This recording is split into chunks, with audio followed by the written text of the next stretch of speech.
Welcome back to another episode of Motogp Mac, and today we're going to talk about Danny Pedrosa's insight into KTM's weakness for the past couple of seasons.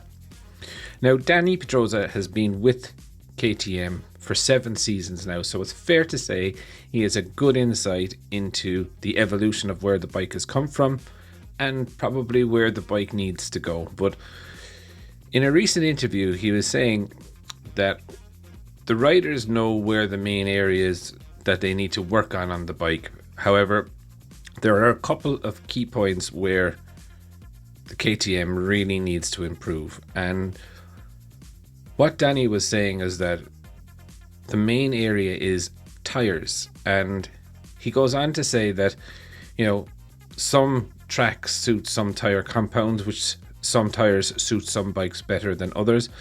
But one of the things that KTM need to work on is the consistency going between track to track to track. There's a lot of inconsistency in the setup of the bike that they have. So this is one of the things that they definitely need to get nailed for this.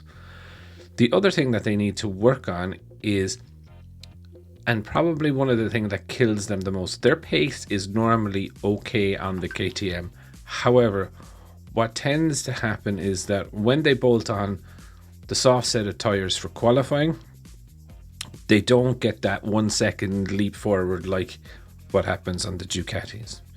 He did also mention, battling with 8 Ducatis does give them an advantage in, having bikes in the way rather than, or having good bikes in the way in qualifying rather than if there wasn't 8 Ducatis. But I don't think that is Ducati's fault, and we've covered this a number of times. Ducati were the only manufacturer who said they would supply those teams. If Ducati didn't supply them, then we would have 2 less teams and 4 less riders.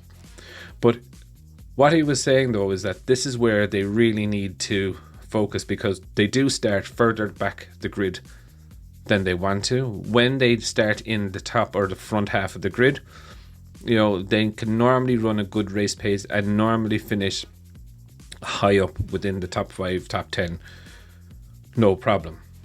The other thing that hampers them is that when they start further back down the grid, they tend to use more tire, and obviously being behind other bikes nowadays, there's a particular problem that all bikes suffer. But Pedrosa said, it's very hard for KTM to solve this, but the tire pressure just goes sky high. They lose feeling, and realistically the rider cannot do anything to ride around this. It can't just stop, take out some pressure and go again.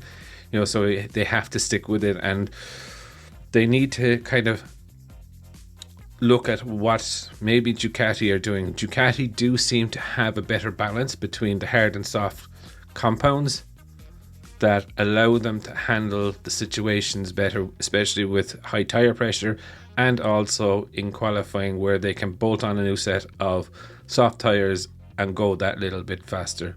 But I just thought it was a really, really interesting insight to Danny Pedrosa on KTM.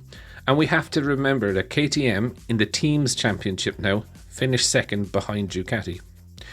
In the manufacturers championship, they finished 4th, and they beat Suzuki and Honda. So while the bike is a bit of a pig, I just think it's really interesting and to get an understanding of where they're focusing for next year with Binder, Jack and Pol Espargaro. I think the KTM definitely will take a leap forward. Not sure how big that leap is going to be, but looking at how it finished off in Valencia with the new frame and the setup there, I definitely think it's going to be an interesting one. But I would love to know your thoughts on what Pedrosa said. Definitely leave your thoughts in the comments below, and I'll be back again tomorrow with another video.